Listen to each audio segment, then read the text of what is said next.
Yo, welcome to the Crash Chords podcast. Word. You are way too not associated with that entire subculture to speak in such a way. What's the opposite of apropos? That's not true. Apropos. Inapropos? Inapropos. I like that. Inapropos. Sounds like a Napril, which is I think that's a heart medication for dogs. I think the word you're actually looking for is inappropriate. Inapropos. Yes. That sounds like something... The Inapropos pill. Yeah, that's exactly... Yeah, I was going to say, okay. like, maybe that Zoloft commercial, I don't know. There you go. Anyway, you were all of those things, Matter. You can Do you feel proud? Yes, so That's proud. all we want to know. We're very concerned about your well-being. That well-being. Right there.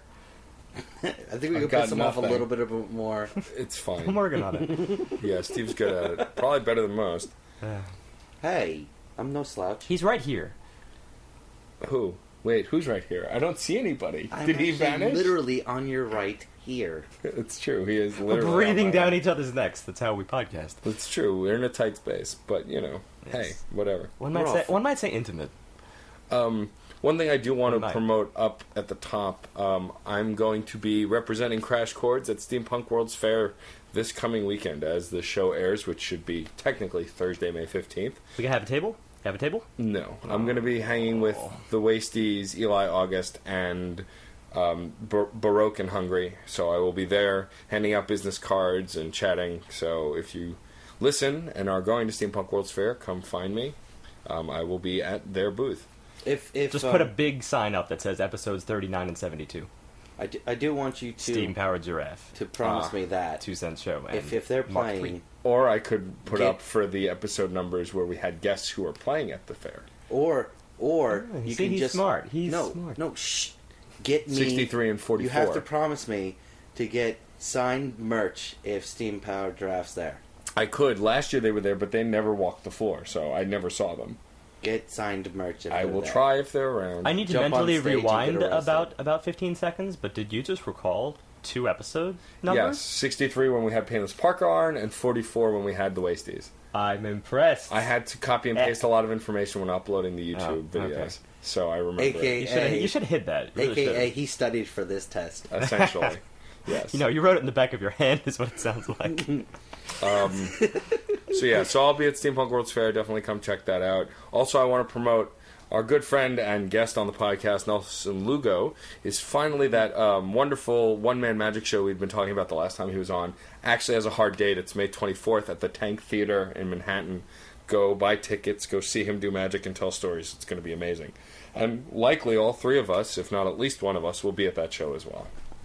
Sounds good. Moving on to this week's album choice. So this week we are doing Dumbfoundead by, which is the artist, and his album, his latest, Old Boy Jon. This was actually a fan pick. My coworker at my day job that you don't need to know because it's boring, D, he's on my team at the job that I work at, suggested this. He had been supplying me with hip-hop music at work when he found out I was a fan of hip-hop, recommending random songs here and there. And at one point he started throwing albums at me, one album at a time, every 20 minutes. I was like, enough, too much. They're starting to hurt. So he's like, fine, I'll post it on your website. And So- he did. I feel like you may have had a Freudian slip before when you said Dumbfoundead by, because Yes. at first I did think that Old Boy Jon was the artist and not the album. But it's actually because it's the other way presented. around. Well, it's because of the album cover. It's presented, a guy right there in this pretty cool artistic design with a gun to his head, which is probably his own gun to his head. And it also and it says produced by. It's almost like it's trying to give off like a movie It says kind of vibe. DFD, Dumbfounded. Dumbfounded or Dumbfoundead, we don't really know the emphasis, though we're It's one of choosing those the latter. before and after things, like in Wheel of Fortune, where the D is shared by the found and the dead. It's pretty cool. I kind of like it because it's dumbfounded. You're either dumbfounded or you're dumb found dead. Dumb was found dead. Dumb, comma, found dead. And this idea of his choosing his name just is perfect setup for the way he chooses his lyrics. Guy's got a way with speaking. Let's get into it. Well, first off, birthday intro. Not much to say about this, and I didn't put too much stock into this originally, because it is, after all, the well-known soundbite of Marilyn Monroe singing Happy Birthday to You to JFK. And pretty much just that, with a little bit of... There's some static. Static Thanks. background. No, static background. Just a little fluff. Yeah. Fluff on Effect, top of it. if you will. We may return to this at some point. But it's the intro. It's unique that it's spelled birthday, which is a common mispronunciation of birthday. So playing on that kind of stereotype that certain cultures have of pronouncing that, using that in the intro on purpose is interesting to me. It's the kind of thing that your, like, doofus friends say when it's your birthday. Yeah. Happy birthday. And they punch you, and, you know. But it makes a clear indication of what he likes to do with his words, which is fool around with his rhymes and with his actual both pronunciation and implementation. Yes. Of his phrases. And this really does become evident in Clear. It becomes very clear in Clear, yes. Yes, track 2 is called Clear. It's the first actual song we get on the record. It starts with a great backbeat, and as soon as he starts spitting, the flow of his rhymes are very unique to him. His inflection kind of takes a monotone, but it's how he rhymes that really gets my attention, and what he's saying as well. There is something to note about the backbeat here, because the backbeat is very steady. And I mean this as if it's a bunch of staccatos over and over and over. These little short plucking sounds, persistent throughout the entire track. But they're the kind of thing that you almost tune out of after a while, because they're so persistent. So that leaves you focused on him and his words, which is kind of important here, considering what he's saying. But also the way in which he says it. His rapping style, as if the backbeat didn't sort of step onto the back burner to highlight him initially. His rapping style is very enunciated, which is a positive thing for the sake of lyrics, which you can't miss, but a little bit of a negative for me as far as tonality goes. He has what I would consider a little bit of a flat speaking style. The flow is interesting, but the tonality of it, what's the word? The overall just resonance of his voice can be a little bit flat. But for me, that's less of an issue. I do know where you're speaking from. I would say he's along the same lines of other artists we've reviewed here. When Macklemore would get more serious, or even Johnny Five from Flowbots, they did not really shift their vocals too much. It was all about the actual pronunciation, not the range they were throwing into it. And that's something I do like in a lot of my rap and a lot of my hip hop. No, that's true. It does highlight the lyrics, and that's what good rap should all be about. What I did like also in this track is that it wasn't just that standard backbeat, but there was also the staccato backbeat that you mentioned. There were computer tones and sound bites that he was using to layer over the staccato beat, which gave it a little bit of flair. I mean, it was nothing here and there. Nothing it's nothing super that leapt out, intense, because I was trying to really kind of figure out what he was saying at this point. Although I want to say one more thing about his style, his flow. It was a little bit reminiscent to me, and I couldn't quite place it. I think, John, you threw out a couple names before as to who he reminded you of. Yeah, Johnny Five, which is one of the two leads on Flowbots, and Macklemore. Macklemore does go a little bit heavier on the inflections when he's really getting heartfelt. Yeah. I mean, the Flowbots, specifically the Flowbots, they were the first that came to mind, really do have a very matter-of-factual statement. Whereas for me, I would compare him more to Adam Warrock, who's a musician I've mentioned on the podcast before, who's a nerdcore rapper. Mostly because both of them have a very pronounced enunciation of words. They're very specific in how they speak. They're very clear in enunciating the words they say and how they rap. And so I saw similarity in their flow there. And I think that's very important. It's a plus for me as far as hip-hop goes, sort of a prerequisite almost for me, because I know there's a lot of hip-hop out there where things tend to be slurred, which I know can go into other flows, other styles here and there, but it's a little bit of a turn-off for me personally, because it takes you away from really listening to what's being said, and that makes the music a bit shallow. So I appreciate his matter-of-factual straightforwardness. Well, I would say that the actual music itself, like Storm was saying, like Matt was saying, is where the inflection comes in. It's the manipulation of that backbeat that changes how he's speaking. If you get what I'm getting at. Yeah, no, I get it. Well, it's to a the certain stutter beats, it's the pullbacks, it's the muffling. That's what he. But that could really be argued in this first track here. I think early in this album that they're almost two separate animals. Well, it becomes a trend later on to really vary up the music. No, later in the album, we definitely do get integration here, where his flow matches that of the music itself.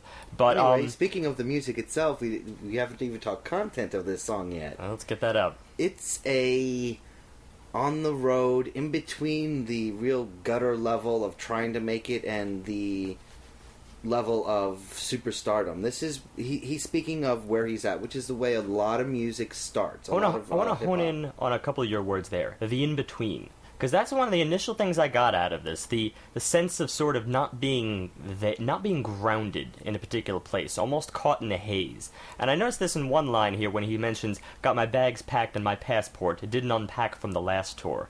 Now, I've never been on tour personally, but I know I've gone through spurts of traveling back and forth, and there is an inherent flightiness to that. It almost gives you that sensation of, who am I, what am I doing, where is my goal? Not being grounded. And that was the first lyric that really leapt out to me, and it starts to connect with the overall theme of the song and the album itself. Well, this is also a common thing I've noticed in a lot of musicians that I've spoken to, just people I've personally been friends with, where you're not exactly famous, but you're not exactly unknown either. You're in that middle haze where you have a cult following, I guess could be the best way to describe it. It's a transition song. Yeah. The step between, Jay-Z stardom and just starting out. This is what he speaks of, and it's talks about how he kind of is getting a taste for the high life, but he still tends to have a very grounded roots idea in where he came from in this whole album. I mean, this isn't a self-proclamation of I made it, F y'all. Yeah. He still has depth. Well, as an artist, he's very grounded. He's through a good chunk of this album, if not most of it, very much talking about himself and being very personal and open and honest about himself, his career, and where he wants to be. Well, there's also that common hip-hop thread of being very self-aware in the fact that he's a musician. It's almost a fourth wall breaker the second he says, didn't unpack from my last tour. All right, tour, I'm a musician. You get it? The content of a lot of hip-hop music is very much related with the fact that I am an artist. Yeah. So you kind of expect for a little bit of a meta-textual album in that regard. But, I know a lot of it's been done before. So I was a little hesitant when I was sort of thrust with that theme as early as track 2, but which is really track 1, technically, if you consider the intro. But I was open-minded at this point, at this juncture, because of exactly what you said. It's nothing self-aggrandizing at this point. No. There's some lines here that could be a little self-aggrandizing, but they're muted. It's more amazement at getting to this point in his life. Yeah, and also there's quite a bit of positive messaging going on here. All that talk about your talent is as old as my Macallan. Let's see a lot more action and less talking, Charlie Chaplin. The idea that a lot of rappers just go out there and talk, oh, I'm the best. Well, prove it. So this is clear. Don't say you are, do it. This medium that he's in, this in-between world of being on the road, says that he's not done with honing his craft, which is an important message. Which he also refers to a few times later as well. Well, there's also the line that GPA don't matter when you're climbing up my ladder. They will stab you with a dagger for your status. Do you gather? Well, it's also the idea that that's a very common thread. I think that throughout hip hop music, that there's some things that just academic schooling will not be able to teach you, which is art, period, and it's much broader than hip-hop itself. Getting a sense of art is Yeah. is beyond what school can teach us. It's not to say necessarily that school discourages it. Sometimes they encourage some forms of art and not others, but in the end it really is extraneous. What you do glean from school can be inherent to some extent, but it really often doesn't have to be have a direct correlation with your art. Mm-hmm. Yeah, absolutely. Yeah. And I mean, we've seen commercials over the years about how music classes and music programs have been totally destroyed in the school system, especially the public school system. But that's another topic for another time. Yeah, I think guys are a little too in depth into this one line. Yeah, that's just a little. But it's not so much like he's making any commentary here about the educational system. He's just saying it don't making matter the knock. Smart you are. Yeah, and it's also a knock to hey, you teachers who disbelieved in me. Well, look. I mean, honestly, this track, its title is he's making it clear who he is and where he stands. Yes. Even if his situation isn't perfectly clear, the idea of clear is, let me make it clear for you. This is where we're at. Clear as clear can be. And that takes us out of clear. So now the next track, Shotgun. Not actually, in fact, referencing the weapon, but instead the passenger side of a car. This was a little darker in tone, but with a twang of hardened romanticism, which is very important considering that this is obviously about the girl, So the song on the surface is very much a bumping kind of driving song. It's got this kind of fleeting feel in the beginning. It moves. It's got a great beat. It's a kind of your cruising song, if you would. But lyrically, it starts sounding fleeting, but then builds and actually evolves to something else. Yeah, the first verse is very much. It's. I was explaining this off air that there's parts of relationships you can't remember because it was all just sex and food. Because that's all that's on your mind, just the propagation of happiness. And this is one of the first things that grabbed me with this. That it's almost just a series of bullet marks on instances with girl in question. Beachside while we sipping a Mai Tai. Girl, you ain't no trophy wife. Why the fuck you want that life? I mean, it just goes on from one thing to another, and it all seems very much that shallow type of relationship. And it didn't initially grab me that this was really the early stage, because it struck me as if this was more of like what he... when you think trophy wife, you think that it is the wife of a celebrity. So it would make me think that he's in celebrityhood thus far, which it doesn't seem to be based on the previous track. So chronology was very much on my mind at this point until I realized, of course, that since he's in the in-between stage here, relationships can be very much independent of your own progress in your career. Well, right, and also this song takes a flow lyrically.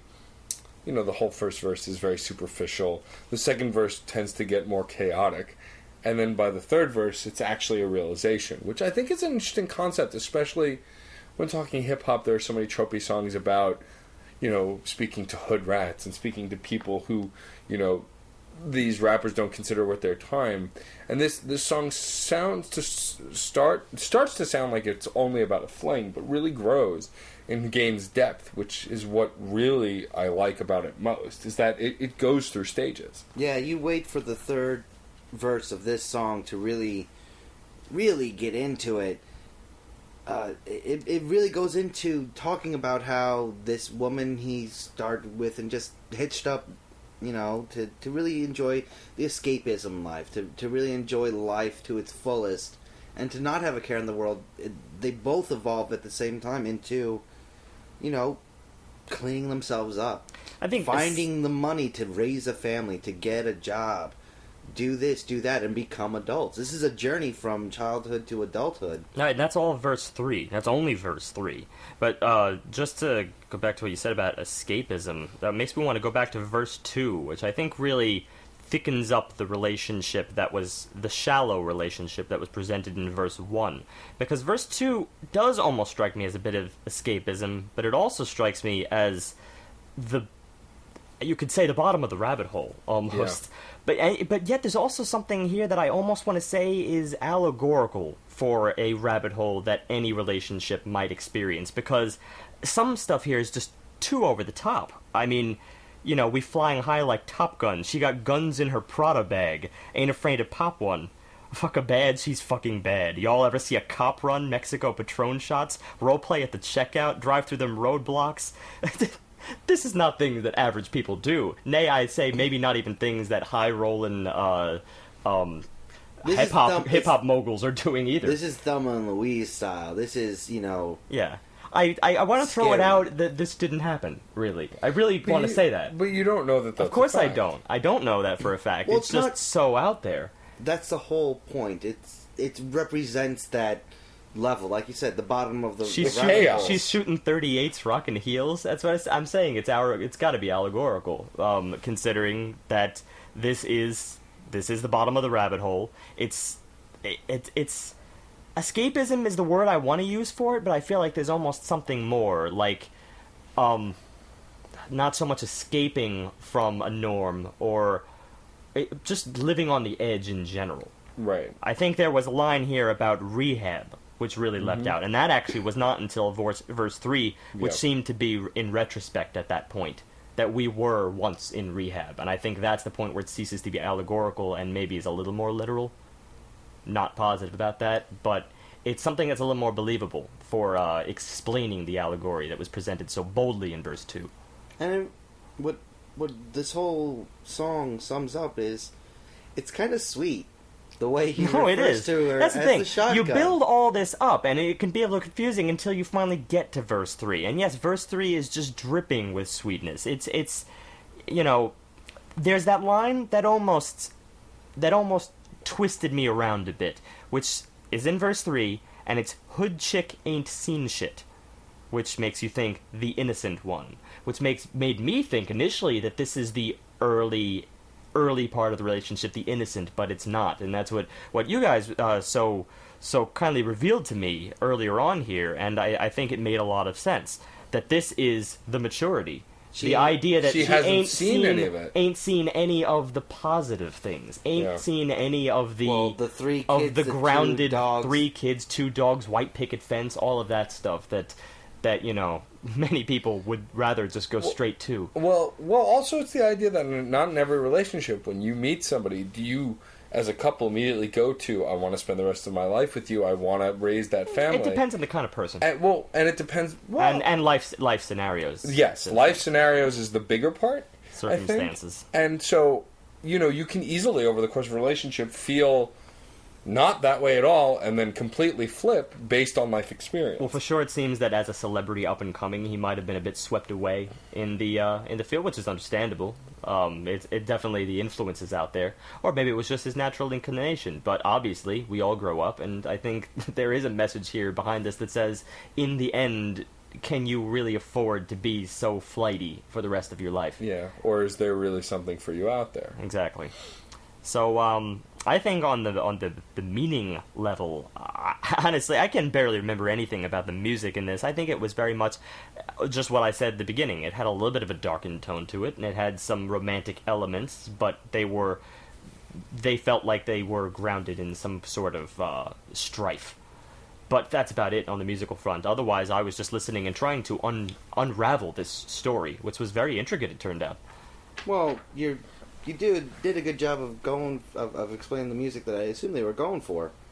Strife-filled romance would fit this to a T. Yeah, and that's all you really need as a backbeat for this kind of content, because the meat here is really in lyrics. There's very little actual music exposition.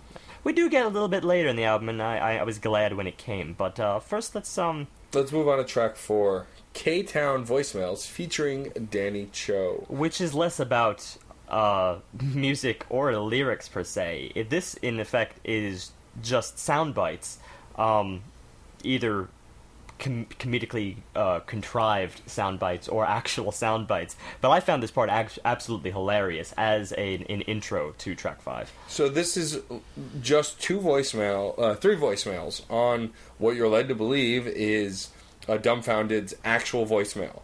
It starts with his voice message, leave a message. Yep. And then we get 3 different voicemails. One of a friend pleading for him to forget the music for one night and come out and party with him and his friends. It's going to be crazy. Then oh my god, Super Stalker fan. Second one is a Super Stalker fan who got his number from a friend of a friend and was freaking out that he was actually leaving him a voicemail. And then the third one was a deep-toned, disrespected either friend or collaborator. Disrespected or embittered friend. Or embittered. And was just offended and cold. Offended and cold at the fact that he wasn't being responded to. Yeah. You know, and these things could... I mean, I found it hilarious because, of course, they're presented very comedically. But at the same time, there is also... There's a lot to of this. truth behind that, especially as far as any celebrity up-and-coming stardom. All of that can take you away from your home. And it's not even celebrity. I mean, it's the idea that as humans we drift and weave in life, and yeah, it can take of course. You don't it's a have to be very celebrity human for that. feeling to not be able. You don't call friend A for a very long time, but you talk to friends B and C. Friend A will assume you're singling them out. When it Sometimes could just be you can't even like slap a reason on it. Yeah. Sometimes it's just the ebbs and flows of time. yeah. And so that's what this really reflects, and of course he has a very good reason behind it, and he explains that in track 5, 20K Town, which I thought was a very 24. good... Oh, was it 24K? It's 24K. Okay, which means 24 carats. It's a double entendre of 24 carats and K-Town for Korea. K-Town for 24 Koreatown, yeah. right? His home, right? And then here we get 20 Carat Town, which is where he is at the moment, his life of spinning the big life. But this is the letter. This is the letter back to the aforementioned friends. Right. It makes it, for me, the sweetest song on the album. I really, really love this song. So the overarching story behind this album is he talks about the struggles he had early on and the friends who helped lift him up, and that he's not going to forget that, and he will be back, but he's got to go do this thing first. On the broadest spectrum, it's this idea that he has a career now, and he has to go take that next step. But to take that next step, he's got to leave for a while. He's got to go do his thing. But he's not going to forget everybody who's gotten him where he is. There's a line here that really leaps out, and that's, "It's a letter to my homies, you will never have to owe me." I thought that kind of summed up the song in a way. Yeah. But also the hook, or the pre-hook, as it were. This pretty much, it's a going away letter, which is to say that he's not going to be around. It's just a fact that as a musician, you go on tour. You're not there. You're not present. You're inevitably going to have to go off and see different people, make contacts, and he implies here that the ultimate goal in this is really to give something back to the friends he once had. That he will return one day. That this is not just some kind of, leave, screw you guys, I'm in a whole new world, I'm forgetting about my roots. He will be back, and with the I guess you could say with the goods, yes, with the goods to prove it. Well, the hook starts with, "I'm bringing gold to me city, who's with me?" But what really, really struck me was verse 2 and the lines, "Everybody's a statue that froze at their last step. Every weekend is a celebration of the past tense." That was a great line. "My brothers with resolutions, my sisters with no excuses, I salute y'all. Let's go and make some moments in the future. I ain't saying I'm Confucius. I'm confused as much as y'all. Another student of life. I'm just studied abroad." Okay, I have so many. That whole part is just so full of so many It is full of meanings. stuff, and I want to pick this apart like a needle here. Well, as a needle. Everybody is a statue that froze at their last stop. That first line is indeed one of the most important lines in the song, if not for the album, because I think there's many tracks here that deal with the rumination, you could say, that comes with a person who has bettered themselves, and then looking back at all the other people who, from your point of view, have not bettered themselves. Yep. Whether they desire greatness or not is sort of beside the point, but either way, from your standpoint, they look as if they're exactly where you left them. Meanwhile, you're adding zeros to your name. And that seems to be what's going on here. So I'd love just a statue that froze at their last step. Like, you come back and, he's just doing the same thing. And that's got to be the way it looks. That's further. Every weekend is a celebration of the past tense. Yeah, that the weekend is the moment that you actually see your friends, and you have to go through that rough time. Because How's the kids? how can you? Yeah. How's the family? it's bound to be a little shallow, which explains, the need to leave, I think. And it's further explained. My brothers with resolutions, my sisters with no excuses. It's like you're trying. Well, yeah. Well, it's not even you're trying. It's those are the people who aren't stagnating. They have resolutions. They have no excuses. They are trying to take that next step. That's why he says, "I salute you." Let's go make some moments in the future. And I really, really love that specific line. Exactly. It's more like, when I get my stuff together, then we'll do this right. Or when you get your stuff together, then we'll do this right. It's all about, sometimes you do need to be in sync in order to work. And I personally can relate to that line profoundly. From his standpoint, I think this is a very believable track. More believable, I think, than many other self-proclaiming pedestal hip-hop lyrics. This is just... I see where this guy's coming from. And then it's finished up, this whole section, with another student of life, I just studied abroad. And I know, Matt, that one I think struck you a little hard. Well, I really like that line because it's this idea that, I'm still learning, I'm still studying. Just because I'm not here doesn't mean I'm not learning. This idea that the minute you walk away from a friendship means you know nothing now. You've disappeared, you're done, it's it. And it's not. You're still learning, you're still growing, but you're doing it on your own time in your own place. And this idea that you'll still come back to it, but... Well, that other people might perceive... Like, for instance, just relating it with the previous, the intro here, the third message. The third message was, what, you think you're famous now? So that there is, like, he might have gotten the implication that being famous is all there is, and to him... Right. To Old Boy Jon, let's say, use the title here, and Old Boy Jon has left and considered it done. So done, I guess, is the word, but you could say achieved all there is to achieve. But in the reality, obviously that's not true. Yeah, and in the reality, that Dumbfoundead studied abroad, and he's still learning, and he's bringing it back. He's bringing back this knowledge with him, and he hasn't stopped growing or learning. And of course, there's all those hip hop. One-liners like I will put rollies on all your wrists. Yeah, But I'll take care of my own. That kind of thing. And there's that kind of community all this. mentality that's really clear here in 24K Town. Is really the base of it is that there's this community, this love between these people. Yeah, I'll throw one more line out here because this is one of those tracks with every single lyric is very intertwined, very poignant in its way. And I'll just leave off on one here. Don't be offended when phone calls go to voicemails. The flight attendant asked me to turn it off. That's real. Yeah. That's beautiful. That's beautiful. Yeah. That's absolutely beautiful. I mean, for all the people that think that people are just making excuses, sometimes they have legitimate excuses. Yeah. And that's just all you need to know. And that's always know. my like personal experience that I've had is people so quick to say you're ignoring me. Well, maybe I'm not actively ignoring you. Maybe I'm just so busy that I just don't have the chance, or some circumstance in my life is stopping me from communicating with you. And it's not a slight on you. Yeah. It's a success on me. Yeah, it's really a statement of we all go through phases. And this phase may seem more aggrandizing than others, but it's just another phase. Exactly. And it's really sweet. Yep. So that takes us on to Huell Hauser. So the title of the track is actually based on a TV personality who's since passed away. The very beginning of the song is about Huell Hauser, but it very quickly goes lyrically in a different direction. The summation. It's not even necessarily about him. It's just a rest in peace. Yeah, I had a very hard time connecting this with the lyrical content, but the lyrical content has a meaning unto itself. There's nothing to connect it to, Steve. That's why you have trouble connecting it. There's nothing to connect to. It's a title because he mentions him, but it's more or less a freestyle mishmash of growing up and moving forward and expanding your knowledge. He just started it with Huell Hauser, so that's what he ended up titling. Yeah, but I must ask, why invoke the name? You remember when we got Huey Newton back in St. Vincent? That was intertwined in also a fairly subtle way, not so integrated, but it did have that crucial moment in the plot, and I was very curious about this. I wasn't able to glean it. It's because it's a minor celebrity.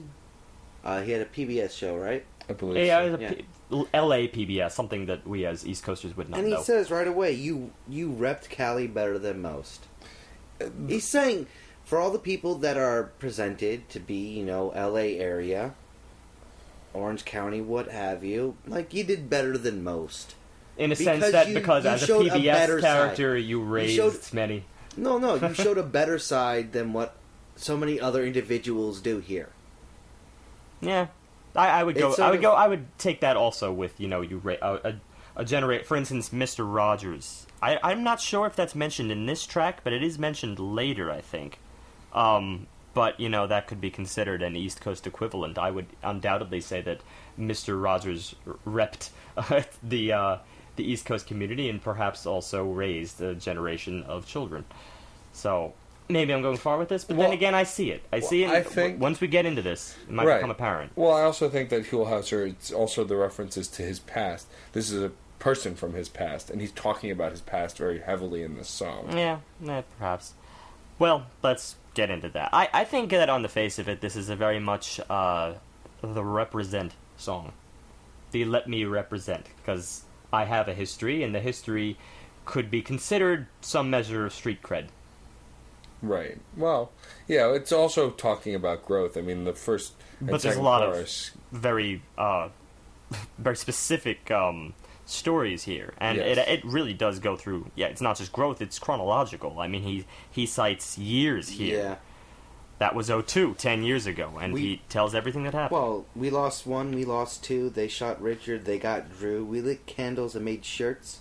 We made sure their mom's cool. It's cramming the life story into a can, in a sense. I'm not saying that in a negative talking sense, about his... but it's very... No, yeah. He's it's talking very- about his evolution and his life and how it's affected where he is. Well, he, from every indication, he did not grow up in the best areas. Yeah, that's my point. Man, The I street served cred. fools and filled shoes from sunset to mildew. I walked about like 40 blocks through bright reds and dark blues. Grew up on Hapito, hot Cheetos, and lots of kilos. Great diet there for a kid. It is very blunt, and I think there is probably that link with fellow hip hop artists, where again there is that need to sort of put the street cred in there. But it does its duty. You do sympathize with the hard times, kid. I think it achieves with that. But it also goes a little bit further. It's not just saying that, I was from hard times and growth and all that. It's also saying my artistic career has a measure of growth as well. When I started rhyming and overused the word lyrical, the kind of mistakes that you would imagine middle schoolers to make, in the rapping community, or any garage band. There's always those tropes that little kids will continue because they're not fully formed yet. They're barely even at their formative years. And then, as a jump-off point for that, he goes into this very interesting bridge, where the whole song sort of takes on this stagger.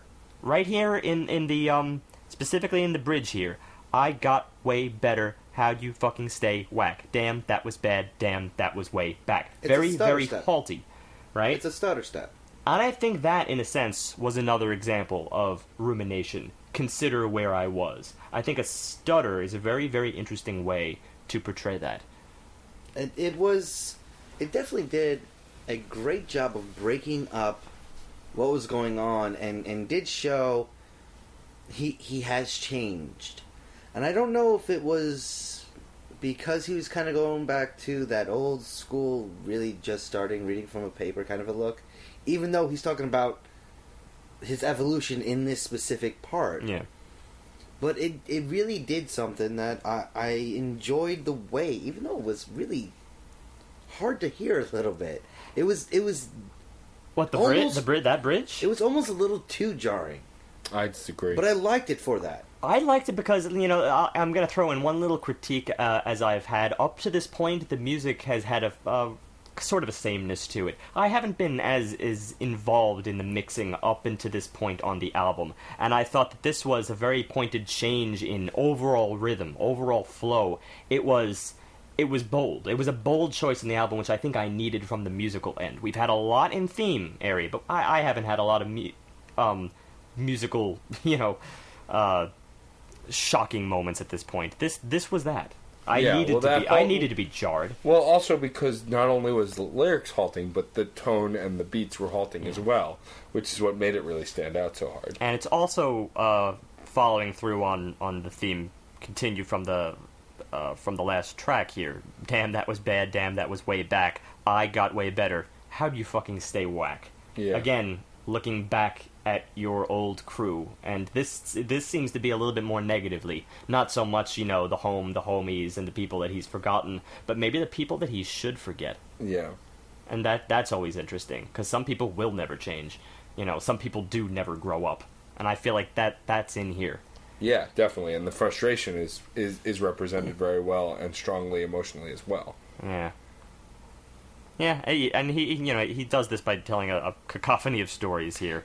Lyrically, this song, I think I enjoy a lot because of the very personal storytelling vibe. But that chorus and bridge work is really what really gets your attention and really solidifies the song. And it changes up the second time around, but serving the exact same purpose. So I really like that echoing, because in this case, it's the talk of the girls he used to know, and how he says, I was telling every girl she's the only one. Again, a very immature mistake to make. But then, go right back to the very forceful bridge. Damn, that was cold. Damn, that was old times. The kind of, used to fool around those that would go the whole nine. The kind of thing that he could never imagine doing in his ideally more matured state of mind. Well, that's one of my favorite things in hip-hop is progressive choruses. Choruses that sound the same rhythm-wise, but have different lyrics. Which is just why this is considered a bridge, which actually makes me forget what the actual hook was. But, No hook. There was no bridge. hook. Bridge would be considered the hook. Yeah. Which may be the reason why this song sounded so awkward in its way. Yeah. Because again, I think it's another state of rumination, sort of mulling it over in your head. There's no real reason to have a hook or to have anything that you're going to come back and chant. It's just sort of telling the obvious. It can be kind of trudging to experience. So I think that was an expert use of sort of abandoning the hook. Framework.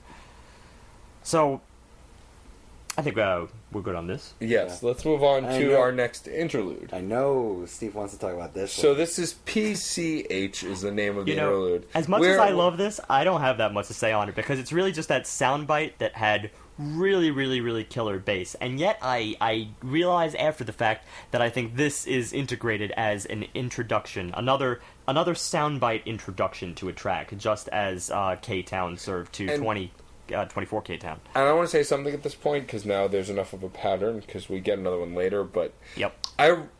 So typically, personally, on hip-hop records, I have a love-hate relationship with interludes. Sometimes I feel like they break up the flow, they're distracting, they're obnoxious, sometimes they don't make any sense. Yes, I recall each of your instances in bad-mouthing interludes. However, on this album... Paramore's Ukuleles, which I still say was good. Whereas here, these interludes served a purpose, they were focused, they were precise, and they were fun and meant something to the track that followed them. They were very focused, and I loved the way in which I sort of experienced them in reverse. Because initially, once you experience them, you're sort of like, alright, this is kind of cool, you could take it or leave it. And I remember thinking, sort of putting this in the back of my head, that this particular soundbite, PCH interlude, really had killer bass to it. A bass that really leapt above the album. I mean, it was rumbling. And it was this, how to describe it? It was sort of a funk riff, but it was more grounded in like a 90s R&B setting. I immediately thought Biggie Smalls' Hypnotize. This is what leapt out to me, because I remember that had some really powerful bass to it. And then we jump off to a track called Stereo Jack, which is all about the stereo that was stolen in his car. So by a crackhead. Not just and then I stereo. come to realize that is the stereo that we heard in the previous track. And it's pretty impressive. Yes, and Stereo Jack is actually featuring another artist who sings the choruses. EHWHENKEEN. Enwin Ken is how I'm pronouncing it. Enwin Keem. Keem. It's two E's. It's got to be Eem. Anyway, well, it's Keen then, but either way. Ebikim.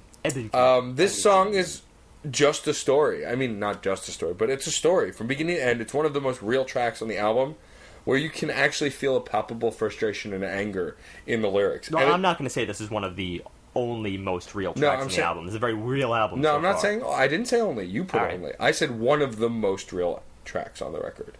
Okay, because fair it's straight up a story about how his stereo getting stolen ruined him for a long period of time. That's...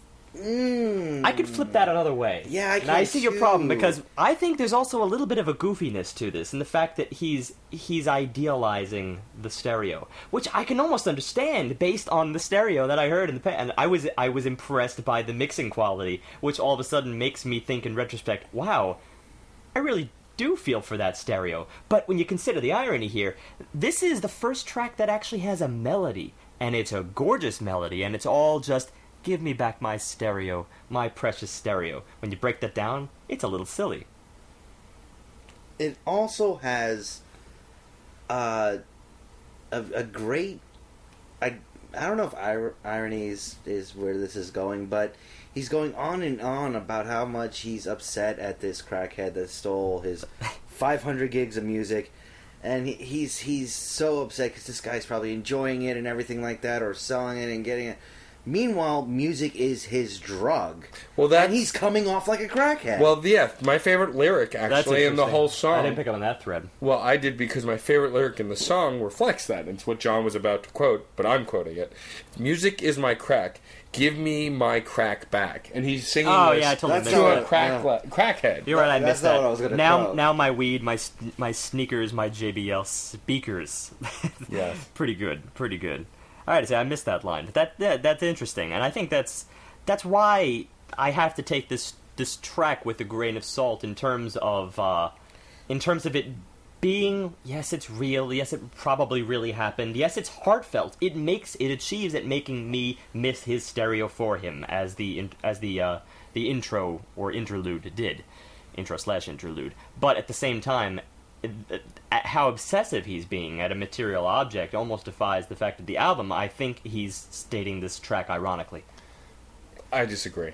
I think that there's humor in the way he wrote the song as a coping mechanism, but the story is real, and that he is actually heartbroken because it's 500 gigs of music. He talks about several iPods, albums he can never get back, and as someone who is so reliant on music in his life, and I don't know what I'd do if I lost my iPod or my computer hard drive. Oh, of course. I've made backups to ensure that this would never happen, and yet still I feel the need to make more backups. It's definitely like every music obsessive's nightmare. I agree. So I get what you're saying about satire, but I don't think he's making light of it. I think he's using comedy to cope, which is different. I would go... I'm going a step further than that. Okay. I'm saying he wrote this song to explain what music means to him, more than anything else.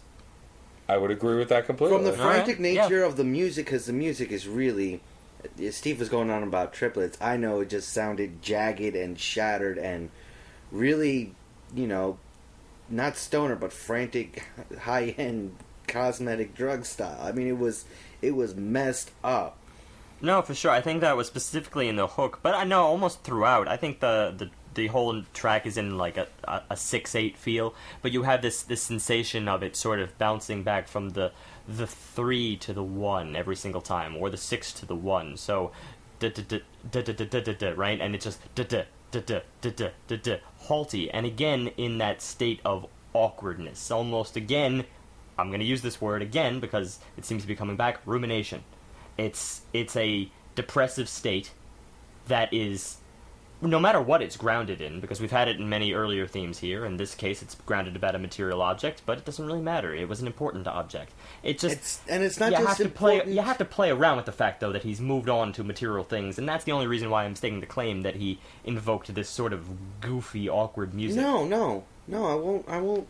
I have an argument against that, because it's not just the materialness of the music. It's starting at the very beginning of verse 3. Man, girls don't even want to ride in my whip now. The homies kick down gas money with big frowns. Like, it's not just his music. It's an integral part of his life. It was the filler for those awkward silences and a starting point for conversation. Sure. It represents a lot more than just the material music. I agree, but you don't also think that maybe for that reason, the fact that other passengers, his friends, are coming into here, the fact that they would somehow judge him or feel ashamed because his stereo was suddenly lost. I feel like there's got to be, No, it's not that they're ashamed. That's self-exaggeration. It's they're upset because, like, this major aspect is gone. Well, of course They don't it wanna wouldn't deal with- be, but this is clearly not the most, like... This is ironic, considering, again, I would be just as down and out as he is. But I still think, as far as themes on this album go, this is one of the lighter ones. I think the lightness of it is born out of the actual gravity of the original situation. Yes. Well, there's also the finale, the last 2 lines. I swear this is karma for pirating the music. If I just get my stereo back, I'll never do it. And so I will agree with Steve that there's definitely a satire overall. Yeah. But I think this is to cope with the fact that he is actually truly heartbroken that this happened. And he's created this song to make a little light of it, but actually convey the heartbreaking nature of this actual situation. I agree with that. Great. If we're in agreement, let's move on. But I will just say, because I use the word awkward, he does say every car ride awkward as fuck. So... Maybe that's why the music sounds so halty. But either way, it served its function. I think it's one of the more light. The music is so awkward because he does not have his music in his life. He's coping. He's trying to find something. It's broken. It's apart. He doesn't have. That's exactly that what soundtrack. I just said. Yes, it's exactly what I just said. Not even an iota difference. No, it was a little different. He'll just clarifying. He'll just say that over and over again. Well, I'd like to argue. Hey, so the next track is track 9. Freedom. So this is Freedom featuring Pigeon John. Freedom, one word, but of course it's free, and dumb instead of freedom. So the actual word. Yeah. So this song, the biggest problem I found with this song was that it was kind of predictable and cliche. It wasn't necessarily bad. This is another one of those situations where we get a song that's not as good as any of the songs we've heard previously, so it feels like it falls a bit short. Here's my thing. Ready for my thing? Sure. Comes down to this. Previous tracks, I have already commented that his tone can be a little static. But it does serve its purpose in terms of getting those lyrics out. His flow, it's not the most groundbreaking flow I've heard, but it's again really left out in certain instances, as we've cited in previous tracks. This is a case where neither are really shining. I don't think there's really there's no flow going on, and there's no inflection really going on. I think it's just a kind of plain in terms of its presentation. This song is, as Matt said before, the podcast, the laid-back baller lifestyle type of song, and I think it was just too laid back in that respect. I mean, even the music just seemed a little repetitive. No, not repetitive. Because it's going to be a beat that you're going to be singing along to or something like that. You could argue that, Simple. there's other repetitive backbeats. That's not really the issue. It's the simplicity in the beat, the kind of just a little too easy going. But of course there is a reason. No, I understand. I see what you're about to say, Matt. This is kind of come down to content here. There is a reason why it's a little bit more laid back, because this seems to be how to put it, I've not only achieved something, but for once I don't have to worry anymore. It's carefree. No, it's laughing at the naysayers. Both. It's this carefree nature now. He's got this. He's in this place where he feels more comfortable. He feels like he can take it easy, and so it gets that very Snoop Lion, laid back and roll kind of sound. No, I'll buy this. I'm gonna. Have any of you? Neither of the three of us, I would say, we would classify ourselves as rich. Correct. Right? Have you ever been to someone's house though, who they're reeling in the dough? Yes. Yes. Have you ever just sat on that couch and just sort of felt that wash of perfect air conditioning rolling over you, feeling the leather of the couch, and just feeling very relaxed? True story. I walked into a friend's place, and I knew he was very well off, but I walked over to his place, and for all those really nerds who know what I'm talking about, I walked by Detective Comics numbers 30 through 40 in mint condition. I guess that would be your equivalent of my couch experience.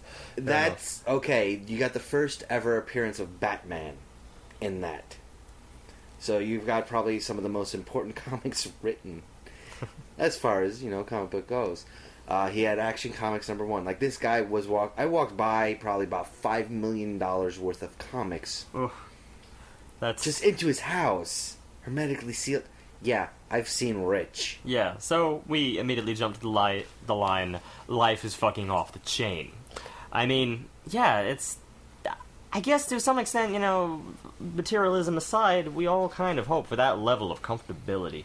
Yeah, I mean, and that's what this song reflects, is a relaxation. And unfortunately, it results in a somewhat bland song. Not ill-created, just... It didn't jump out. Not ill-conceived. Not ill-conceived, but perhaps executed, yes. Yeah. So, well, the other songs... Ill-executed. The previous tracks, even when they get soft, are still kind of pumping.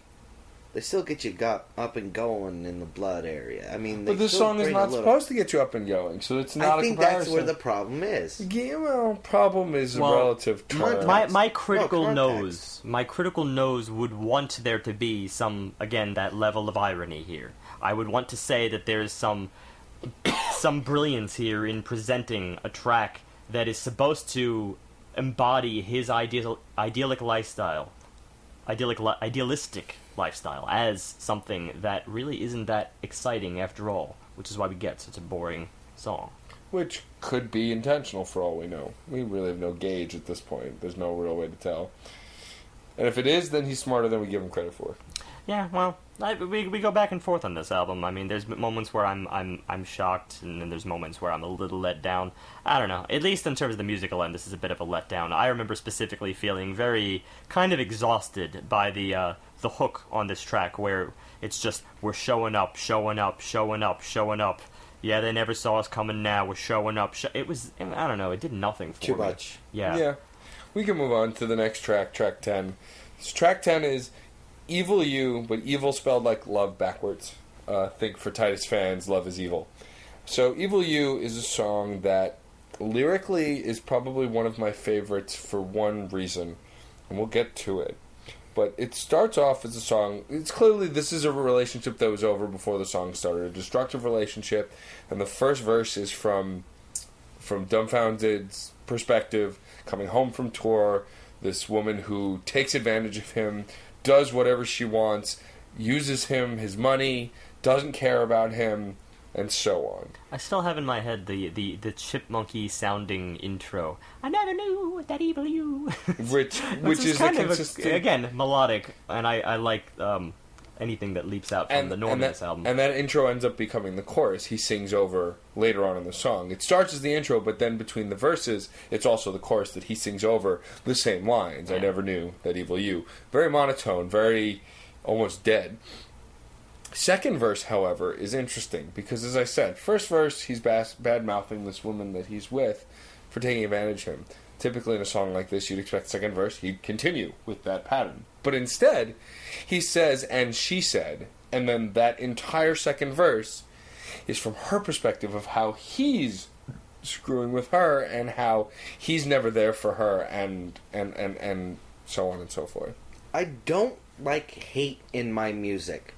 And this song actually does have a lot of hate venom pouring through it. It gets kind of, mean at parts. But it's also very cathartic because it is both sides of the story. Both people in this case are wrong. We get plenty of broken love songs about the girl who screwed the guy or the guy who screwed the girl, or the I'm sorry songs. This is both. This is really... This is unapologetic. There's no I'm sorry. No. Even let me finish. No. Let me finish. This is really unique in that respect. That it's an angry song, but it's kind of like I said, cathartic. It's working out both sides, and you can see how really both players are at fault here. It's not so much. Cathartic really isn't the word, but I think it's evolutionary, which I think goes back to the title. You, as an evolved person, would recognize the faults on both sides.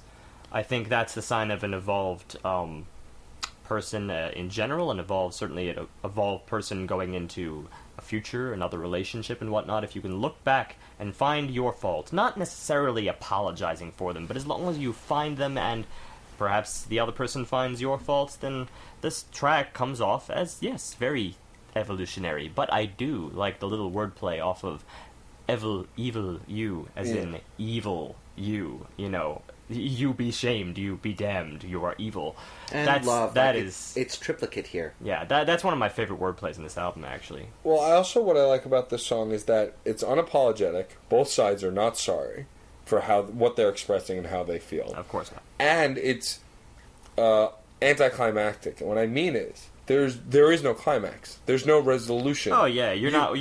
Don't sit waiting through the song for them to, you know, make amends and say you were wrong, I was wrong. It's just one big John Hughes film. Not that at all. It's I never knew that evil you. I should have stayed away from you. And that is the only resolution you will get, is that they should have never been together. It's poison. And that's where the anger is really strong, and I understand what John's saying about not liking anger in a song. I actually quite like this song, but I can understand, because saying something like that, in life experience is always worth it. And I personally would say that even in the relationships I'd been in the past that have gone south, I never wished that I didn't experience them, because I learned something. But these people are saying they're so full of hate and anger, they wish they never met. And that's an extreme level of anger that you don't really get a lot in music. You don't get it to that extreme. I agree. This is a very emotionally charged track, and I think that's why I liked this. And I held it in some of the higher tracks for that reason. And I also, on a musical level, I really liked, there was these horn/woodwind accents that would occur over the course of these verses, and they would change up quite subtly over the course of the track, and it gave the track a very distinctive tone that, you know, again, I'm looking for musical variety in this album, and I'm starting to see that here and there, and when it comes, it's very poignant. Same goes with that chipmunky sounding interlude melody. I think that provided a very almost like a chorus, and I say that in the sense of like a Greek chorus during a play. Yeah. You know, that it's not really either one. It's that evil you that could be from either angle, from him or from her. That evil you is just a matter of perspective. So it's like the chorus of sirens, the powers that be citing what is. Well, and this also very much plays to the idea of there are three sides to every story. Person one, person two, and the correct story. The truth. The actual truth. I like that. Exactly. And that's exactly where this is going, you know, that idea that the verses are side A and side B. The chorus is the truth. You, me, and the truth. That should be a film. Probably was. Let's make it. It probably is a film. Let's make it, guys. Yeah, let's make a movie. The audio guys. Let's who's make you a movie. and who's me? We just vamped up YouTube, so you know. That's true. I still don't know who you is. Is you is or is you ain't my baby? Wait, what? Never mind. Okay. Quoting a very old song. Segway. Segway to seagulls, which I actually originally thought said seagulls. Of course you did. So we're reaching our third interlude that's very well connected to a song. This is Seagulls. It's about 50 seconds or so. It's very pretty and serene. It's exactly what you expect. Seagulls squawking, flying about. Some serene. Had this really cool 80s era synth. Yeah. And almost like the cheesy side of 80s era synth, like the kind you'd expect during a Rick Astley video. Very much pastel suits. I definitely saw some pastel suits being presented here. Yes, pastel. There's like mumbling very... in the background or something. Mm-hmm. Sounds like there was a lot going on. It felt like, maybe the boardwalk. Boardwalk outside at a restaurant, having dinner. Well, near the beach. I can attest. As a Staten Island local, yes, we have a boardwalk, and it is a sweet ride every once in a while. Well, sweet walk. There's what's it called? I can't think of the name of the boardwalk, but I've been to Santa Cruz a few times, so they're actually kind of famous boardwalk. Great surf, great everything. Actually, it's gorgeous. But this Staten Island boardwalk has a history. This sounds just like that West Coast boardwalk. Lots of noise, lots of birds going off, but you could definitely hear the background of, human habitation and life going on. Oh, for sure. And I also, well, I mean, I'm certainly not thinking any of the... This is way too much analysis here, but either case, I'm certainly not thinking of the Jersey Shore boardwalks, where you have a lot of commotion. I think this is much more of the serene type boardwalk, which is why I did go to the Staten Island boardwalk, because there's not much on it. It's just a place for a nice, peaceful walk by the water. That's it. This track leads into track 12, West Side, spelled interestingly. You'll see it when you look it up. $TSDE. Featuring Raquel Rodriguez, who's a gorgeous vocalist who's featured here. I mean, this song for me, I didn't really have a lot to say for it, but not because of any bad reason. I really liked the beat. I thought he had a great flow on it. This was one of the best musical moments on the album. One of them. And then the chorus with Raquel singing, I mean, was gorgeous. Beautiful voice, beautiful notes she's hitting. And it's just a very well-produced track. I mean, all in all, I just really enjoyed it. It was a very pretty song. It was I dare say, enthralling, solid funk riff. And I love a good funk riff.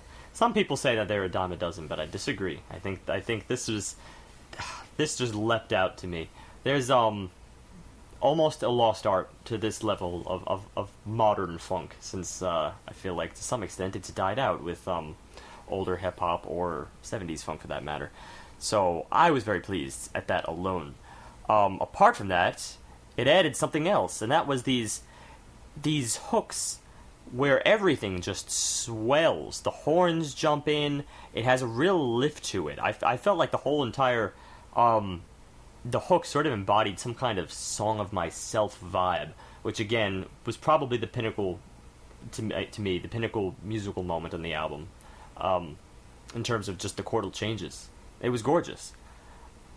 Now, going toward lyrics. Wasn't much. And for this, I was okay with it. It was about, I got mine, I'm going to take care of my own, and then I'm just going to play. And that's what it is. Moving to the West Side, moving to the life where toys are Ferraris. I didn't mind that it was lyrically light, because, like Steve was saying, it had that beautiful front. Yeah, the music took the forefront, and I was okay with that. Having lighter lyrics, but the music taking the forefront, and having those beautiful swelling choruses, really is what made the song beautiful. I'm so I was almost okay on the with verge that. of saying we're missing something, because there's something very redundant about this track, though, in that respect. I mean, this is the same caliber of lyrics that we get back in Freedom. It speaks to the promise of 24 K-Town, and it's saying, yes, I'm going to take care of my promise, but I'm also going to go have fun.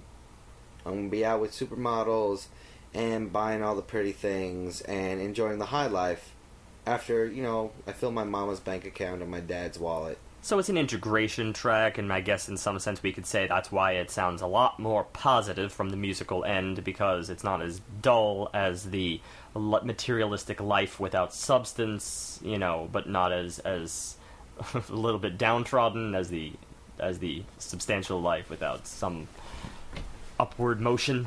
I see that. I see all of this. It's there. It's just lyric-wise, it's a lot of words that I feel like kind of has been said already to a certain point. Yes. Yeah. Definitely an agreement but on that. It's certainly, if you want to just sit back to a funk groove, which I have no problems doing, the song succeeds.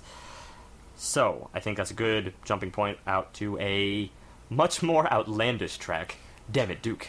Damn It Duke is featuring Wax, Satira, and Matique, 3 other rappers. Damn It Duke refers to the producer, Duke, who helped produce this record. We're pretty sure. We're pretty sure. That's not guaranteed, but at the same time, so. It's referring to someone who shows up with some really good, name your favorite type of drug and multiply it by 10, to a party. And these guys go and enjoy the drug or what have you and get totally messed up.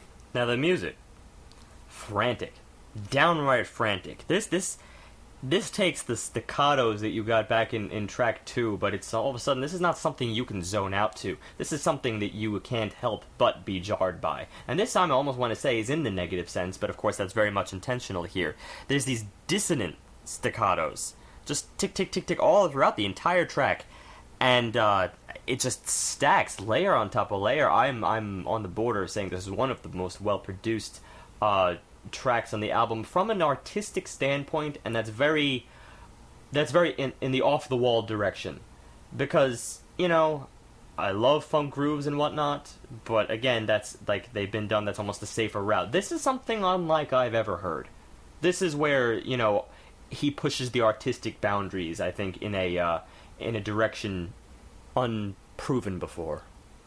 Yes, and also lyrically, he does a thing in the bridge and the hook that we've discussed previously, where he staggers the hook, singing it in a unique style that gives this kind of frantic, halting nature to what he's saying, as well as the style of the song overall. Definitely. And it really pulls you in. And it's, format-wise, it's your typical featured artist song.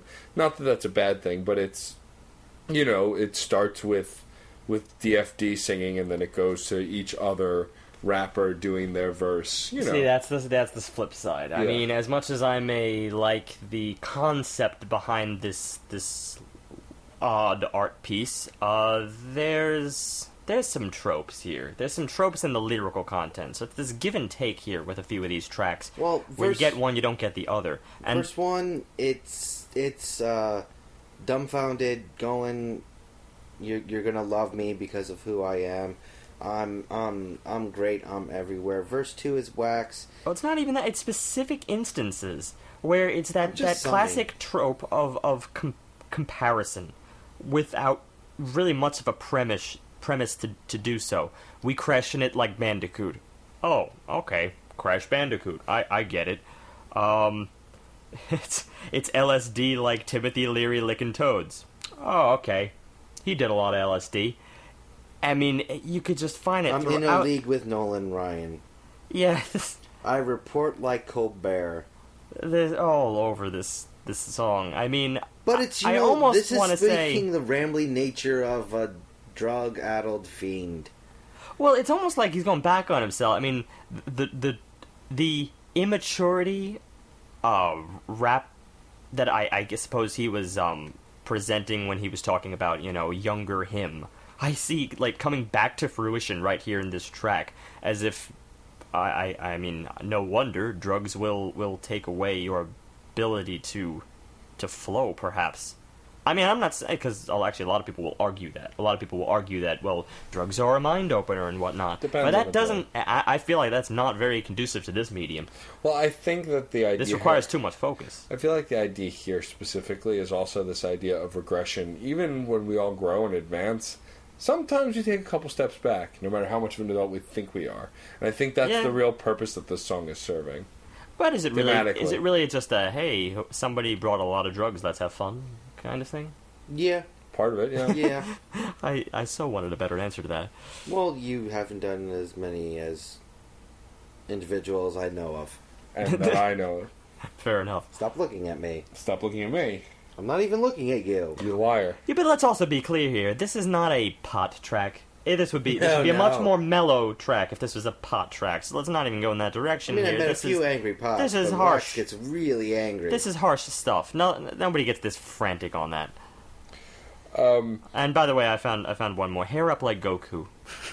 Oh, he had his hair up. I get it.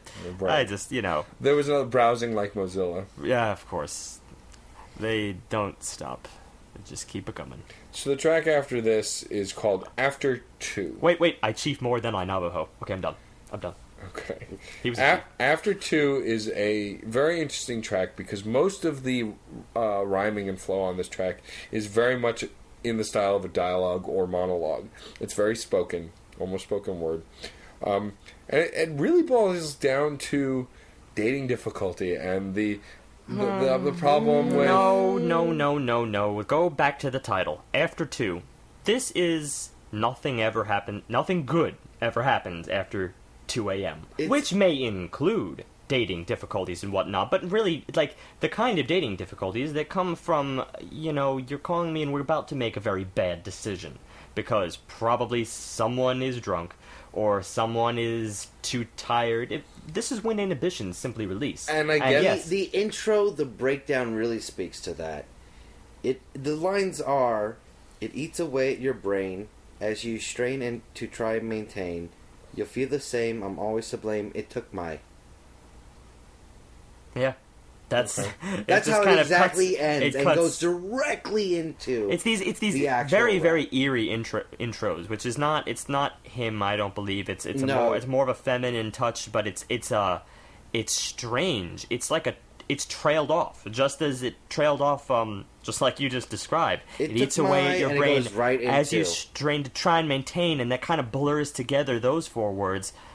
And 5 words, and then you'll feel the same. Always to blame. It just kind of goes in and out, fluctuating, and then it took my trails off, abruptly cut off, and then jumps to verse 1, which is to describe the actual verse work and chorus work of this track. I'd say I would describe it as very slow chordal shifts, slow and methodical, where on the alternating beat, the alternating chord, it will add this slight single-note dissonance. And it provided, I guess, enough to say, nothing good is really happening. It's slow, it is methodical in its way, the plot is unfolding, but nothing of any positive fruition. That's the tone I got out of this. Which, of course, if you want to interpret dating difficulties, sure, there's plenty of material here to go along with that, but it's more about the bad decisions themselves. It's especially exemplified in verse 2. Ladies, stop complaining when taking the walk of shame, especially when you're out and you're twerking to flock and flame. Please explain this, your body language. It changes from playlist to playlist. Play this to my advantage. My Pandora station's got you taking your clothes off. 90s R&B, I swear it's fucking powerful. Yeah, he's playing up the tropes because women are letting him do this. It's not, dating difficulties is, no, that's a bad idea, you shouldn't really be doing this. And he's explaining what they're actually doing wrong. Well, that could go back, I still think there's, the bad decisions on his own part. Oh, yeah. That's the thing. That's verse 1. But I really think, the crux of this is the inhibitions are down. And that tends to happen after 2 a.m., whether it's as a result of drunkenness or tiredness. I have a premise for this, and I think I have no proof to the matter, but that line, nothing good ever happens after 2 a.m., I believe was coined or at least popularized in a How I Met Your Mother episodes. That would be really interesting if that was a head nod to that. But whether it is or not, I think that's a common time of day in which people generally acknowledge things should start shutting down, whether they do or not, of course. But this song presents it as such. There's several instances where it implies that they're already drunk. We could go into the shower just to sober up a bit, or let's do the total opposite and sip. Again, this is the end of the party. All this stuff, there you go.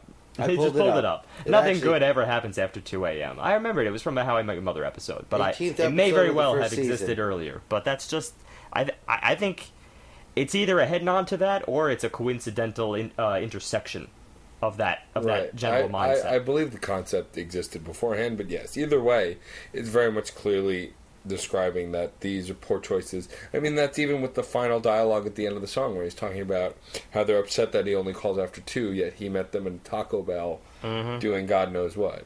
That's just it. And you came over that night. Don't forget that last part. Yeah. So kind of really sums up the whole song in a nutshell. Yeah.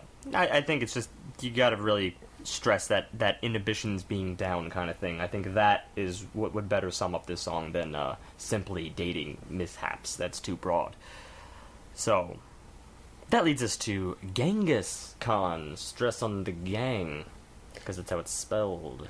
So, if there were a classic strutting, confidence-based, in-your-face rap song on this album, this would be it. Okay, but this time I don't have to infer that there's irony. There's straight-up irony. Oh, yes. Bleeding throughout this track. Absolutely.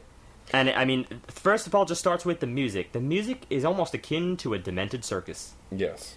I love that metaphor of a demented circus because I think that's almost a common musical trope, probably starting since for the benefit of Mr. Kite, but it's almost got that step to it, and that it's the anthem. The music serves to be the anthem of his own "I am a gangster rapper" kind of song, and I could have not have said that any more white. He's pretty much singing how he's Genghis Khan. He's this gangster rapper, and he's gonna tell you why. And he sings about his posse and what he's doing and how he's having his way with whatever he wants and being this kind of Genghis Khan metaphor, which is not a good metaphor to make, but that's the point. And it's great because he's taking all these great ideas, great metaphors, and screwing them up. Diddy in the club, let the crystal flow. Not crystal. Crystal. Slow mother effers like escargot. Sleeping on me must be narco-leptic. There's that pause in there. He misquotes. I mean, he draws wrong conclusions from the usage of words. He's trying to be high class. But obviously only just gangbanger. Alpha male. But then again, of course, there's always... I mean, no one really thinks of high-rolling gangster rappers as being high class. But certainly they present themselves as if they were. Yes. Like, they still make use of all the material. They got their Escalade. They got pretty much anything that their they fur could coat, possibly their get. bling. Yes, to show that they have made it. But in this particular case... Yeah, he's presenting it, which I guess you could say, all right, well, by simply presenting that, then I guess he is a gangster rapper. But the Genghis Khan, to say it that way, to invoke Genghis Khan's name, I mean, well, I don't know if this is a little head nod to his Asian heritage, and that people in America traditionally don't associate them in the hip-hop community. Perhaps that's part of it. He's this idea or even joke that Genghis Khan might have been the first hardcore thug, That could be it too. Well, he was the only person to That's ever kind of ironic, actually. invade Russia, and he did it over, he was the first person to successfully conquer the entire Asian continent, which is not a very easy thing. a lot more of Europe than most people give him credit for. It was kind of like in and out, though. Yeah. Spurts of, attacks here and there. But this idea that he's as thug and gangster as one of the greatest conquerors... Not just... You gotta remember, according to him, you can't spell Genghis without gang. Yeah. Also, ironic, silly... Like I said, he doesn't know what the hell he's talking about. But that's the point. Yeah. That's the point. That's it. I think we've pretty much said all we can say about this song. Chicka Bow Wow got your girl down for sex. Like, he's even making fun, porn music. Yeah. And he doesn't even get it's bound Chicka Bow Wow. I think we can all agree something's a little bit off. I love it. I love it because it actually is funny. Well, yeah, but that's why it's funny and catchy, because it's done in this way. Yeah. He quotes Half-Baked, which I It's really definitely one of the appreciate. sillier tracks on this album, though. Yes. I'm not, it's not But at the number, same not time, number it's one kind of here. scary. Because, this is the sort of spiel that a lot of, gangbangers will actually give to impressionable young men, to get them into their gangs, to get them, in the right colors and running errands and progressively becoming, spitting images. Another thing with this track, it's a very, very long song. I mean, in terms of just the amount of lyrical content he just throws onto the table here, you get one after the other. A Korean Abdul-Jabbar. Don't piss me off, son. I got a gift from God. Came up poor, Les Miserables. Me and your hood, it's different, dog. Yo, Mr. Rogers, I'm City of God. It's so ridiculous. This is just off the wall. Yeah. This is akin to Macklemore's Thrift Shop. The idea of making a ridiculous song on an otherwise serious album with its solid arc. I would argue that Thrift Shop was much more on point. Gold. I mean, Thrift Shop was not really hiding behind a lot of irony. They had inserts there where he was pretty straightforward as to what he was saying. White Walls. White Walls was more... fair enough. But anyway, this song, and thankfully this isn't the final song. It might have left us a little confused on this album if it was the last track, but we do get... Well, I am going to say the outro. The outro was kind of important here because I actually felt the same awkwardness and the same stagger in this outro. Fee, fi, fo, fum. We be starting wars for fun, as we got earlier on. Yeah. As we got earlier on with the with that stagger. You gotta finish it, man. You gotta finish it. Oh, if you want to finish it, be my guest. I was gonna go back and find that other one. Why are you throwing up that peace sign when peace ain't gonna come? It was like the bridge in... oh, damn, that was cold. Damn, that was old times. Huell Hauser, yeah. Exactly. And that outro leads us into our closer for the record, Born for This, which is a sincere slow groove, essentially singing about how he was born to do this. He was born to be a rapper. That's why I highlighted that outro, because I think the outro of the previous track serves as a pretty good segue here, because it returns to that I guess I might as well call it the rumination motif running throughout here, which all of a sudden, of course, will bring him back to himself, bring him out of the dream world and the illusion of being gangster, being street cred, everything that society expects him to be, or what he could be, perhaps, if he wanted to, and back to simply the artist, the person at work trying to make it for himself, born for this. I was born to, basically, rap. And I find it to be a good companion, both in theme and in style, for Clear. Yeah. Yeah. It makes the album come very much full circle. At the same time, it's definitely not even close to my favorite song on the album. No, but it's a good bookend and a great closer because it makes the album cyclical. It really does wrap up nicely to Clear. Musically, I really love the saxophone in this track. It was smooth. Much smoother than I think any other track on the album. Not really prevalent in the other tracks, though. It kind of... Well, it was for this track. It was behind everything else.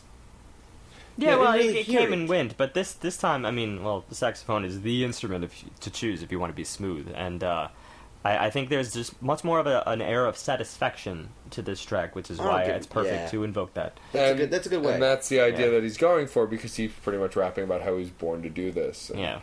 He's satisfied with where he is. Yep. So. Are we rapping? Who's first? I'll start. Yeah, and we don't have a precedent for being last now, because technically it was neither of our albums. That and Steve has to start every week. Unless it's his pick, and even then, we sometimes try to get him to start. I feel like that changes every few months or so. Usually someone else gets the rap of starting every week. The rap. Dumbfoundead. Kind of wish I'd known him years ago. I really enjoyed this album. It probably would have kept me in hip-hop a lot more if I heard stuff like this. Only because I love the style of his singing. I love the style of his rapping. That's the biggest draw for me here. Very quick, very concise. He doesn't waste syllables. He doesn't waste time. He is clear, yet speed is a major factor here. And that is very telling of someone who knows their craft.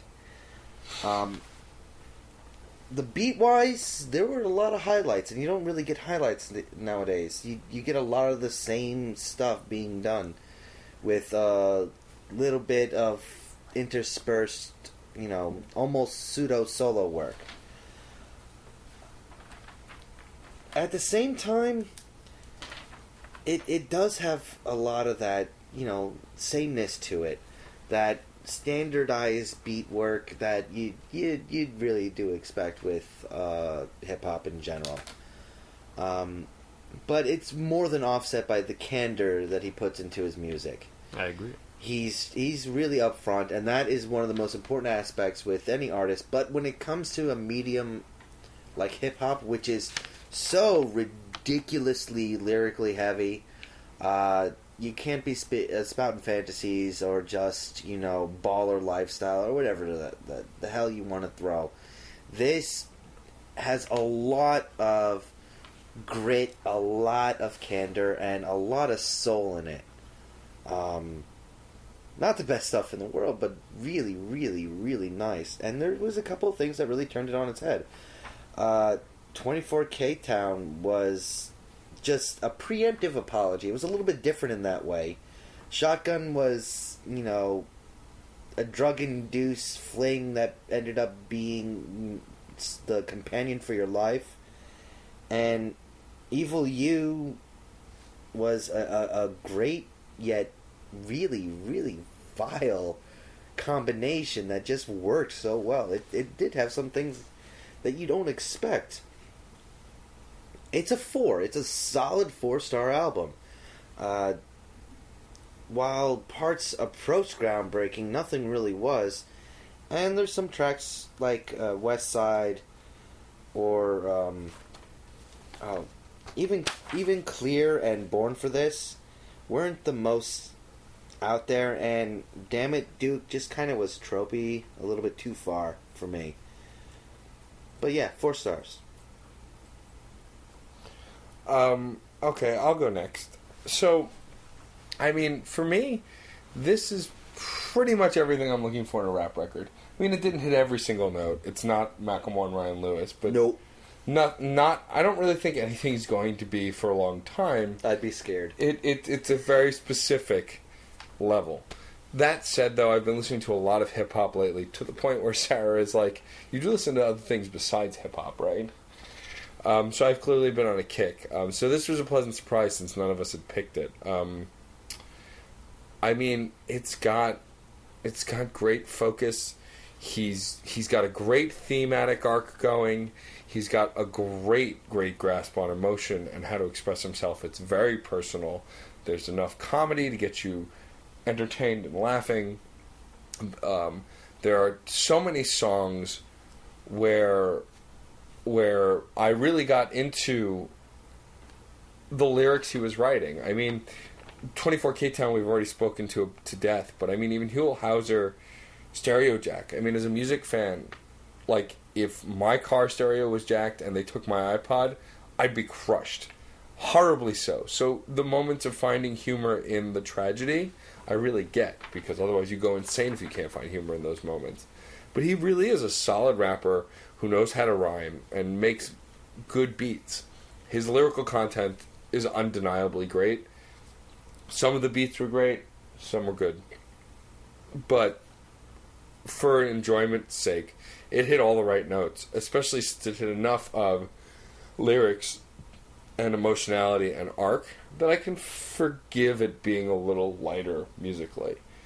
So I'm on the same page with John. This is a solid 4. He knows what he's doing. It's nothing to sneeze at. And I look very much forward to going back and listening to his old stuff, because I really, really enjoyed this record. I think that this is the type of album that really grew on me after critical analysis. Which is why I think we do what we do. Because I think there's always stuff to gain from music, no matter what your personal bias is, or no matter how it might sound on the surface, or even on a single listen, 2 listens. Sometimes you really have to sit there and analyze. Hip-hop lyrics specifically are the kind of thing that can either go back and forth. They're the kind of thing that either they want so much emphasis on the content, or they just want you to focus on flow and kind of just be impressed by the rhyming scheme itself. It's obviously so much more impactful when there's actually a substance behind that. When the flow is just in a poetic or an artistic superimposition on top of something that's otherwise much more grounded in reality. People want to connect. And I think this is an album that people will connect with. Obviously, that's people might think that's irrelevant, considering that this is about celebrityhood to some degree, or about the kinds of experiences or regrets that one might experience on their road to celebrityhood. But you know what? It doesn't matter whether you haven't necessarily experienced that. We all want something better for ourselves, and I think it's pretty important to consider what you would do regarding your friends, regarding decisions you've made in the past, if that ever were to happen to you, because we all hope for something better. So, considering that he's speaking as a person of wisdom in this regard, I think it's something that we should all pay attention to. There's some tracks here where on the musical front it's a little weak. Now I'm going to be blunt. Specifically in the beginning, I could have really taken or left many of those backbeats, because some of this stuff is kind of a dime a dozen. You know, you can apply them to almost any rap song. I'm not sure the early backbeats could really be applied to the, or so closely applied to the music, to the lyrical content. Starting around the middle of this album, I think that starts to clear up, which is why, again, critical analysis will reveal this for any listener. So once you get to the middle and around the end, this stuff is thoroughly intertwined. The theme of the album starts to become intertwined. Where he's coming from as an artist, and his flow starts to become a lot more focused rather than just by chance, or the medium style that he's chosen. So, yeah, I think this is the mark of an artist on his way. And I think this album really didn't have any moments on it, apart from just one question mark that we've left unattacked, and I will just address that to you guys before I make my official wrap up. Birthday song. A birthday song I actually do think connects great with Clear, and that Clear is a celebration for all that he's accomplished so far. And your birthday is the rawest celebration anyone can have. It's literally the celebration of your life. And I think it's also choosing that particular instance, which is JFK, the president, a person who's obviously gone to the top. High class. Yes. Who's being sang to by Marilyn Monroe. Precisely. So, and if Marilyn's singing to you, you've made it. I think that I had already kind of suspected as much, but I just wanted you to... No, we agree. Extrapolate. Yeah. Which basically leaves no more questions on the album. The theme is very tight. And in this case, I'm willing to say that theme and lyrical content will supersede certain lapses in music, which otherwise have powerful moments in the backdrop of his pretty impressive wordplay. It's a focused album. It's a mature album. I was genuinely impressed by it. It's a 4. The only reason that I'm not even putting it higher is because sometimes you want to explore something a little bit more in depth. He comes at something from a variety of angles, and I think I just answered my own question. 4.2. I'm giving this a 4.2. Leaving it at that. He did come at this from a variety of angles. I was about to search for an instance in which he didn't, but he did. So there you are. All right. Wow, a hip-hop album that Steve rated higher than we did. I'm thinking about changing to 4.25 because, he gave some points. And I'm going to be retroactive here. Don't feel obligated to change like we did. But I'm giving it a 4.25. It is a lot better than what you expect for the 3 range, but it is a little bit better than just, a great album. Well, let's talk about this then. Because if you're going to grade is 4.5 and up. I still don't think this is not coming to me personally on every single instance. Really good. I meant really, really good. Let me talk this out though, because if John's changing his vote, I want to attack this and make sure I'm not overlooking something. The reality is, I do enjoy every track on the album, and even the ones that you guys didn't like, I still enjoyed. Well, I got a reason why I don't know if you should raise it. And if you're going to take it from kind of like your satirical role at this point, because we don't really bother with the roles anymore, I really didn't connect with it emotionally too heavily. Yeah, I mean, it was lacking a little emotion, a little bit of emotion in certain points. I think that's its biggest problem. I wasn't really... Because Shotgun was really good. Well, that's the risk you run when you're doing a very personal album, though. Personal albums... aren't really going to be... their point is not to tug your heartstrings. Sometimes they can, by chance, if you happen to cross paths with them. But it's all about their instance. So, I mean... I think that I do have to give it enough credit, though. Steve is right. It does come at it from multiple angles. And I think giving it just a 4 puts it on every level with the same people who do just enough before that next step. Yeah. And he did a little more, so I'm bumping it up to a 4.1. Because he did get to... He's above a 4. He's not just really good. He's approaching great. He's not there yet, but he's definitely approaching it. So, 4.1, just so in case when you're listening back you can remember actually the scores we gave. You should be writing this down because Steve fills in all of our scores and we keep changing it. And besides, I couldn't let Steve give a hip hop album higher than me. See, he thinks this way. At this point, I think very straightforward and logical. At this point, I do want to say, overall, buy it. It's a buy it. Definitely worth hearing. If you like hip hop at all, and even if you're on the fence about hip hop, this is definitely an album worth listening to because there's a lot of great stuff. I would amend. By the way, I'm back at 4-1 though, just because what I just described is the mark of just a barely better than 4-2 would imply other things. And music has a lot of work to do. I'm going to go back to something else. Buy one or two of the songs that we raved, and see if you'll like the whole album from that. I think that might be the best way. Okay, final round here though. I'm a 4-1. Matt's a 4-1. I'm 4 1/4. You're 4 1/4. All right. I'm confirming my secondary idea. There we go. Okay. Definitely, though, check it out on his Bandcamp page. You can get to it through dumbfoundead.com. The Bandcamp page allows you to purchase the individual songs or the whole album for straight up $10.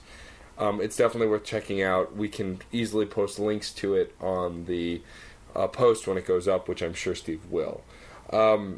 I do also want to say, in case I forget later, I want to thank Dee again for recommending this album. Thanks, man. We all really got something out of it, so thank you for that. We've had recommendations in the past that didn't go over this well, so thank you. Okay, so that leads me into something I just want to discuss because I think it's related to today's album. I think there's a huge emphasis within the hip-hop community, and of course I would not be so bold as to talk about hip-hop community in broad, but there is a little factor here which I think is commonly emphasized in hip-hop music, and that is the idea of cred. The idea of cred, that you have to have some kind of credibility, whether it is a mark of where you have come from, what you were on the streets, and where you have arrived, and I want to just kind of discuss as to why this is so prevalent within the community. We can state the obvious reasons, which is that, of course, it's born out of a lifestyle which was in a state of struggle, born out of more inner-city urban environments that were struggling at that point. So, yes, there is that initial moment. But why has that persisted throughout the entire genre, when, of course, the genre can do so much else? I have two sides to that coin. One is it actually has gone down. Cred has become less the factor because that's true. It's available to so many different people just to be able to present these ideas, and we've talked about this at length, that the technology's out there, blah blah blah.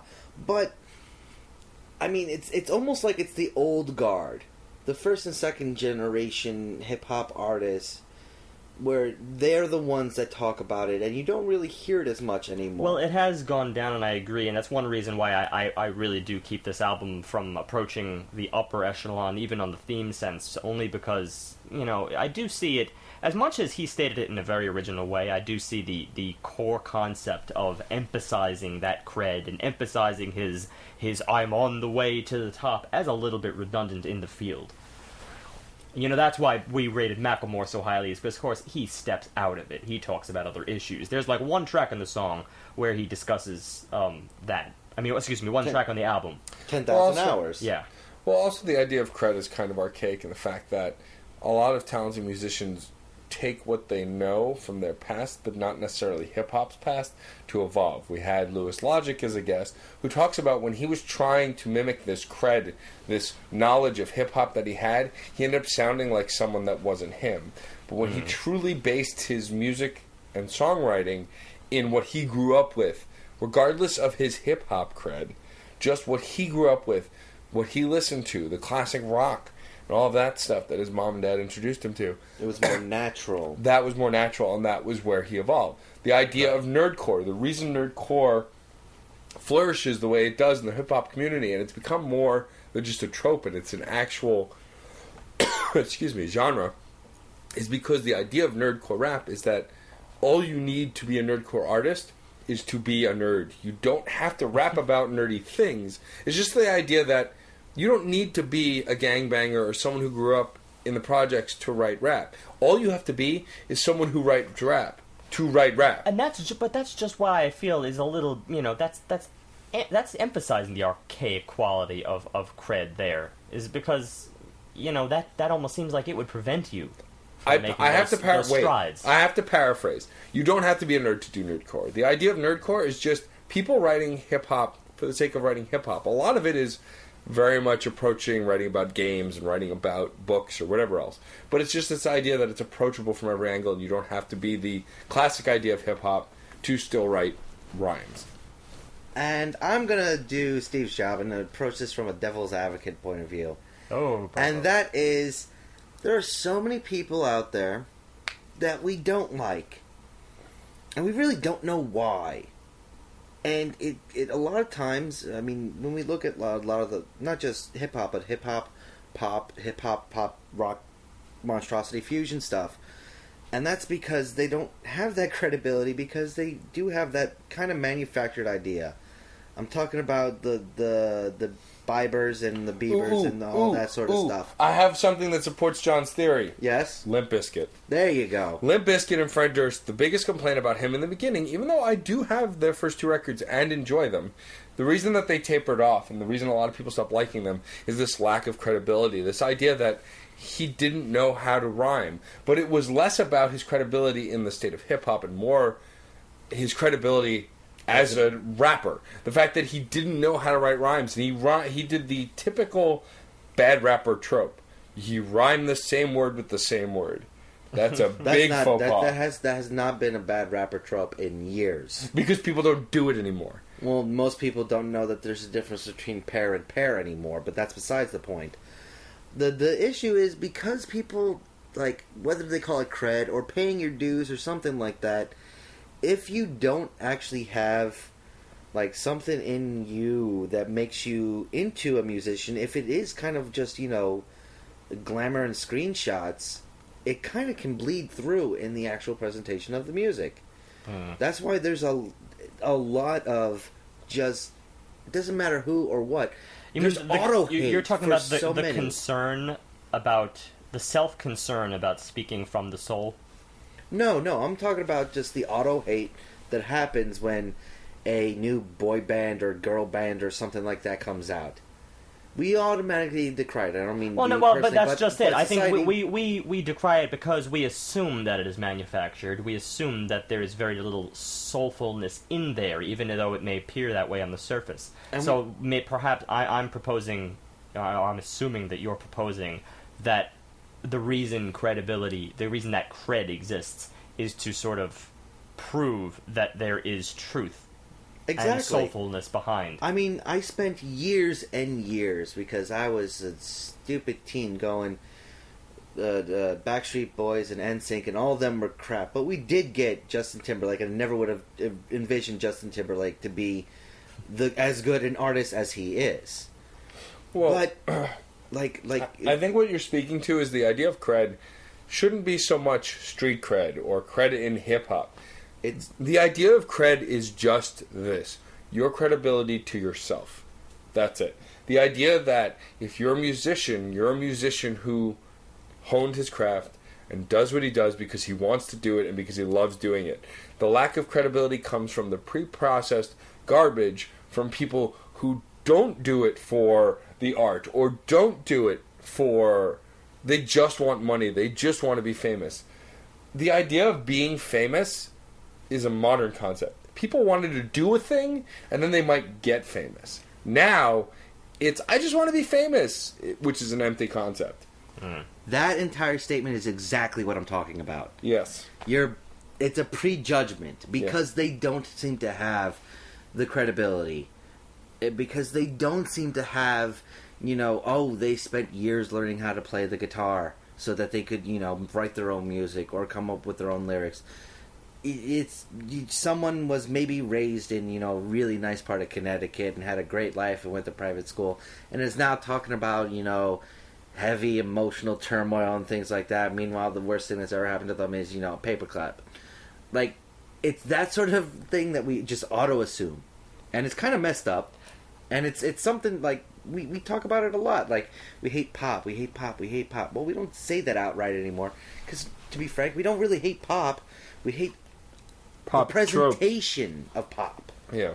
But you could turn the devil's advocate, see right back around on that, because to some extent, the concept of cred again could could come back to your desire to use cred for your own devices. In other words, people expect it, therefore you must provide it. So it has very little to do, in that case. The cred itself isn't really about, doing anything for yourself. It's about doing more for the public than it is doing for yourself. And that itself is the trope.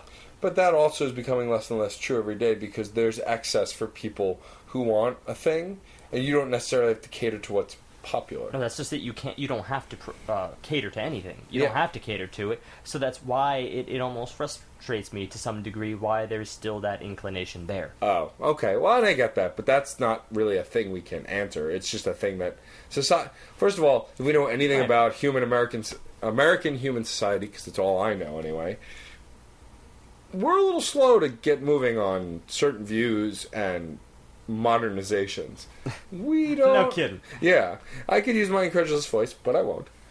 But we're not so quick. We're not so quick to jump to the logical next step in improving society for everybody. Well, I had a little reason for this, and it had to do with for bringing this up, and that had to do with my experience in listening to this album. I didn't want to betray my initial thoughts as I was going through this album, so I think that's why I'm bringing to the table now, because obviously after a critical analysis, this album became very unified to me. So there became clear reason as to why there was the push to draw in credibility and whatnot, because that's the theme. It's linked with his road to stardom. But just at the outset, the choice in introducing that as an album is almost, it's kind of gone by the wayside these days. The concept that your art needs to be a discussion about your road as an artist, which is very self-commentating, which almost takes away from what the art is at its core. And people can argue, I agree, that is art at its core, and there's always this constant level of self-commenting on your own road, that art is just an expression of our progress as human beings. So if that's your progress and that's what you want to discuss, sure. But I'm asking if there's something more at the center. Well, there's also the aspect that one of the things we liked about this album was it was candid. It was upfront. It was personal. And that comes with right, which is like a separate kind of thing. But that also is related to that self-commentary.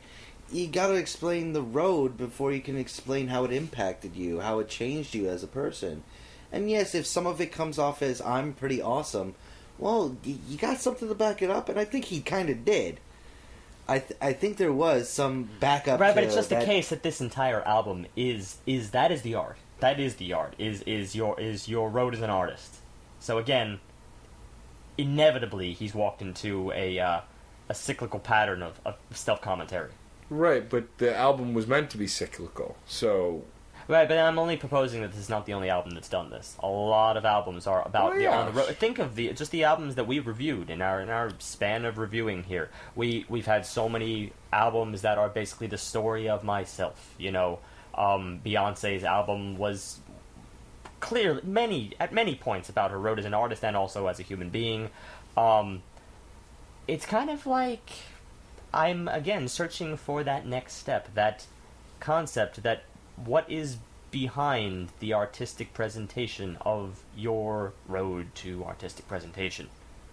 Every good story, and music is a story, I will always attest to that, has at least a kernel of truth, has something to build its foundation on. If it goes extremely personal, and we're going to go back, I'm going to link this back to credibility, if you go with something extremely personal, I mean, you're already presenting something that, one, you can talk about, obviously, if you're trying to actually produce it as a media, but two, is going to inherently have something to it that can reach out and touch somebody else.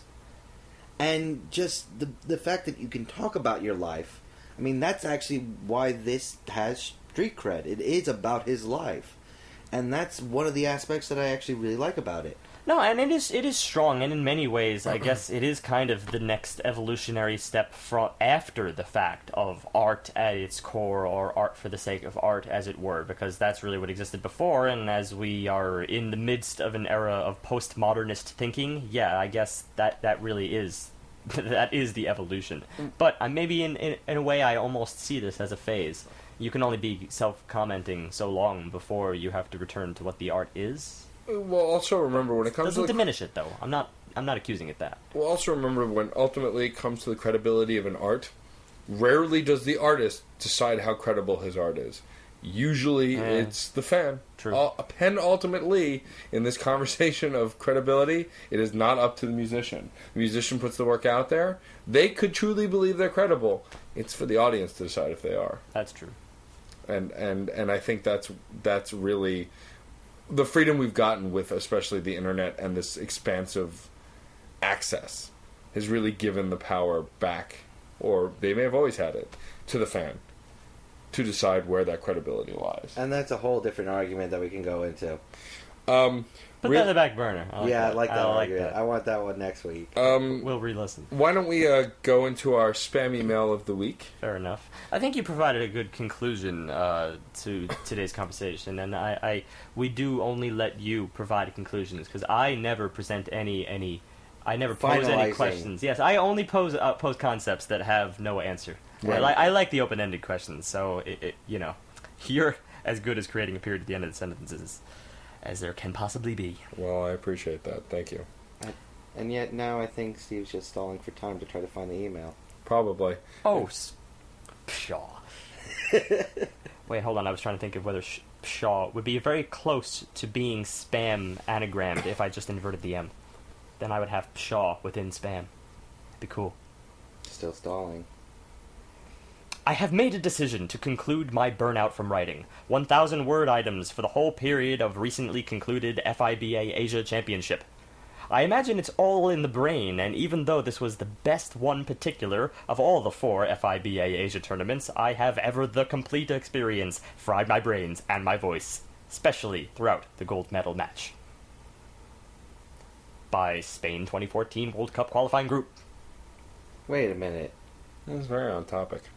No, but that's very. That's two different groups, sporting groups, and you're talking. The Spain would never root for anything Asian, not in a world setting. They're kind of snobby like that. Sprats. Sprats. Spain's got its soccer or football. I don't know the Sprats. Yeah, we know, very Steve. well. You don't know sports. It's fine. Very well as the Sprats. But they would never root for somebody else. That's just ridiculous. Thanks for that, John. You're welcome. Duly noted. So, before I get into what we're doing next week, which is my choice, a few things up front. We're very excited. We announced it on the Facebooks and on the Twitters, but I want to announce it here on the podcast. I assume you got into the podcast through our website. Had you not, had you been a subscriber for a very long time through our iTunes, please go to crashchords.com. Steve worked really hard to revamp a new look for the site. It's a lot more coherent and sensical, which for us is a shocker. Please go check it out. And Matt did a lot of work on it. That's something people associate me with. And I made commentary in the background and said that should go there, and that's about my contribution. And John is working on content for the future of the website. I'm trying. Also, check out our YouTube page, Crash Chords, on YouTube, the Twitter, the Facebook. We also have a donate button on the website. This is important because this isn't free. I pay for a URL. We have other stuff. We have to buy the albums. It's not cheap. It's not free. We use Spotify, which also we pay for. But we do so love giving you content. And we do, for absolutely free, 2 hours of content every week. We have a goal. We have a mission statement. And coinciding with the revampedness of the site, it is now front and center. I do encourage you to read it. If we were BBC, we would give you 8 hours a year and you would like it. The point is, this isn't free for us. And we appreciate doing it free for you. If you felt so much as to donate, we'd greatly appreciate it. Whether it's just $5 here, or you can sign up for a monthly donation. Either way, every little bit will help. We can get better microphones. We can get more artists on. We can travel to meet artists.